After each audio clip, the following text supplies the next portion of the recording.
This is Chris with Lone Star Grillz, and we're back again today.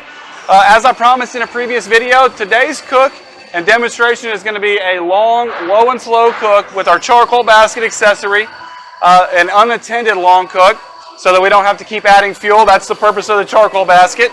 Charcoal basket accessory for this grill will hold 18 to 20 pounds of charcoal. Today we're using Fogo lump charcoal. We've got 3 splits of post oak in here mixed in. We're getting ready to light the fire. We got our Fogo all natural fire starter.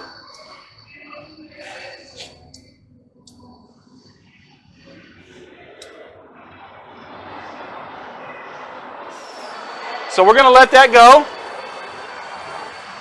While that fire gets going, today's cook we're doing pork butt. I've got 2 pork shoulders here. They're bone in. Both of them are almost the exact same size, like 8.5, and one is 9 pounds. We've gone ahead and made a homemade rub here. This is mostly brown sugar, about 3 to 1 to the salt and pepper.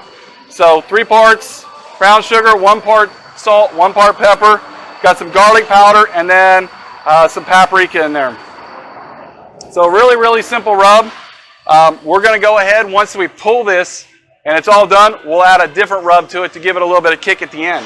So we're going to go ahead, rub these down all over. Get a nice coat on all 6 sides.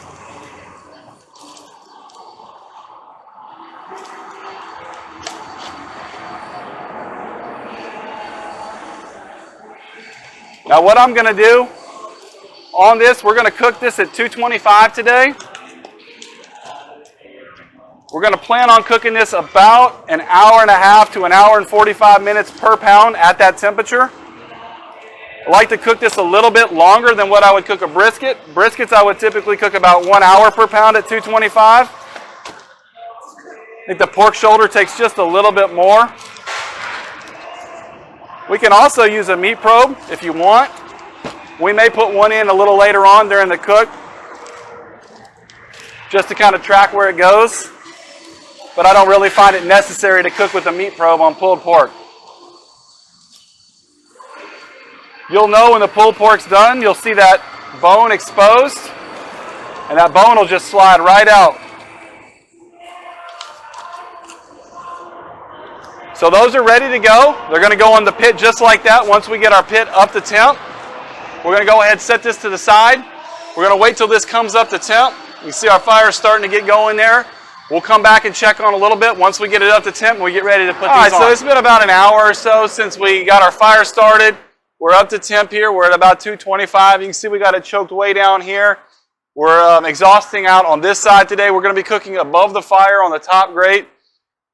Temp here is reading about 220, and I got the fireboard on the grate reading about 230.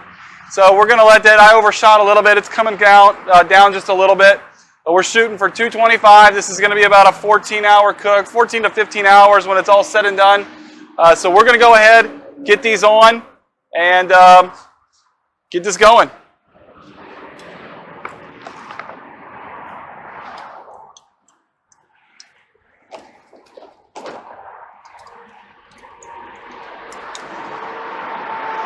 So that's it. We'll come back in the morning. We'll check on them. It's about 6 o'clock right now. This is going to go into the morning. This is actually for lunch tomorrow. So we'll check it in the morning when we get back and see if it's close to being ready. If not, we'll let it go a little bit longer.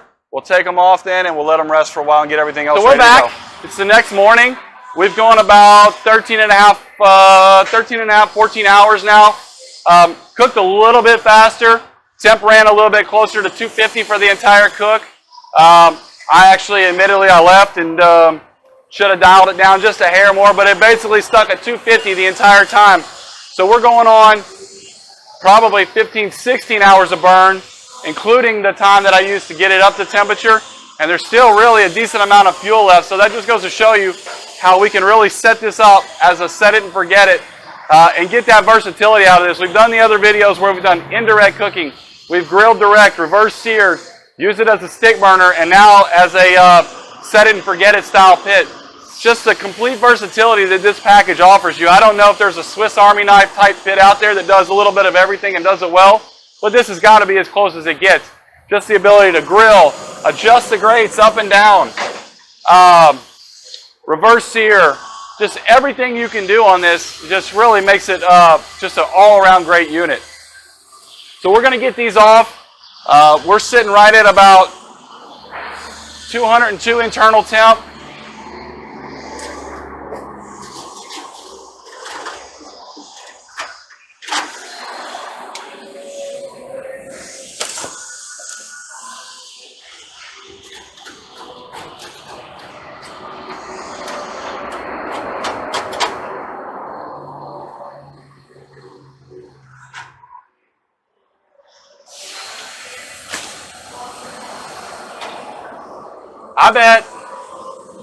I bet we got 30% of our charcoal left in there, so we could have gone a whole lot longer if we needed to.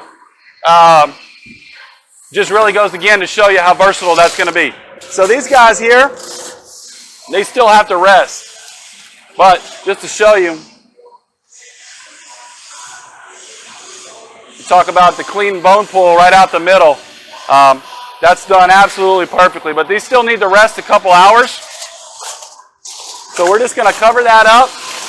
That's going into an ice chest. That'll cool for about 2-3 hours until we're ready for lunch. We're going to get a couple of these other things ready. Now this is just simply a coleslaw kit. Nothing fancy there. I don't need to show you anything about mixing up that, but we are going to kick it up just a notch. So we're going to add a little bit of apple cider vinegar. Going to add a little apple cider vinegar. We're going to add a little bit of that rub that we used yesterday.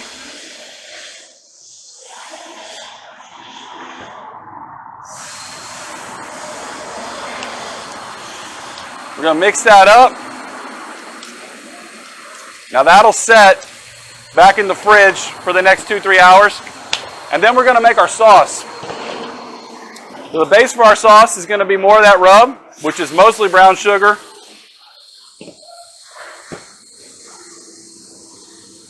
Ketchup.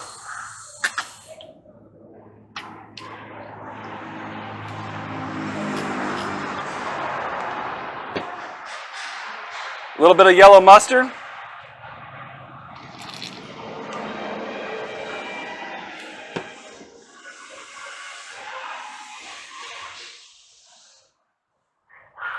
And then more of that apple cider vinegar.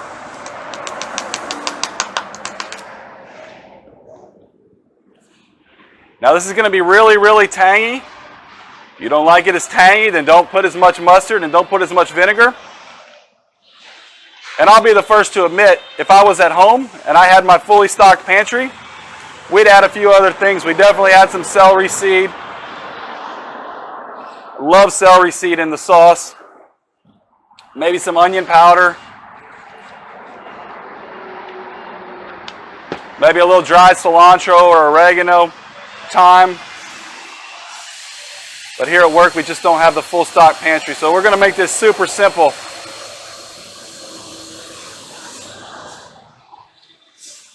Also, if you like it hot, add some red pepper flakes.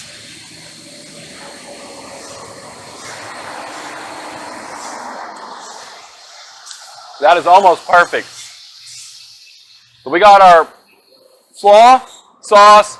We're going to let these rest for 2-3 hours in the ice chest before we pull them. Sauce and more rub goes on top then. And we'll be back to get this going here in a little bit. All right, so the pulled pork is rested about 2.5 hours. I went ahead and pulled it. No need to show you how to do that. That's pretty simple.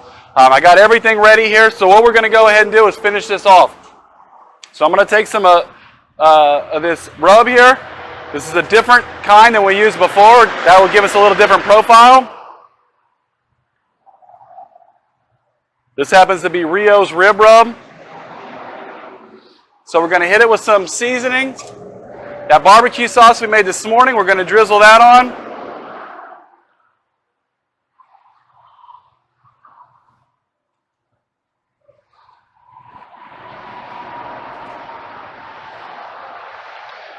We'll toss this, get it all nicely coated. So you got nice burn ends, or nice bark on there with some smoke on the outside. Really, really tender. It turned out awesome. And again, it just goes to show you the versatility of this particular cooker. We can do just about anything on this.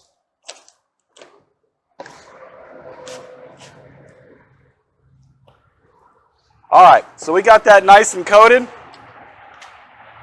We'll go ahead, assemble our sandwich here. We got our slaw we made this morning also. You can see it's got a little color to it because of that robe we put in there. So we're going to use a nice Hawaiian sweet roll.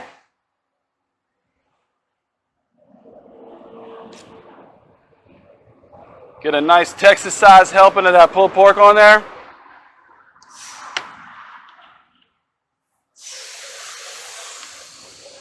Top that with some of this slaw.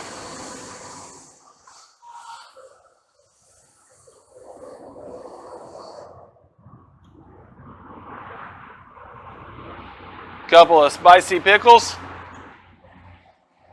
And that's it right there. Pulled pork sandwich. It doesn't get any more basic than that. We didn't put a whole lot of effort into it. There's a ton of food here. This goes great. Large parties, it's easy to feed a lot of people with this. And the best thing about this is, you've got to, if you don't already have a food saver, you got to get a food saver. At our house, whatever's left over, we put it in family-sized portions. We vacuum seal it. We freeze it up. Talk about the middle of the week and what's for dinner. Pulled pork mac and cheese, pulled pork pizza, pulled pork baked potatoes. How about Sunday morning and doing pulled pork breakfast tacos? So I think for our family, some of the best meals are made with the leftovers of this. But well, here we go. We got our sandwich. We'll go ahead and give this a try.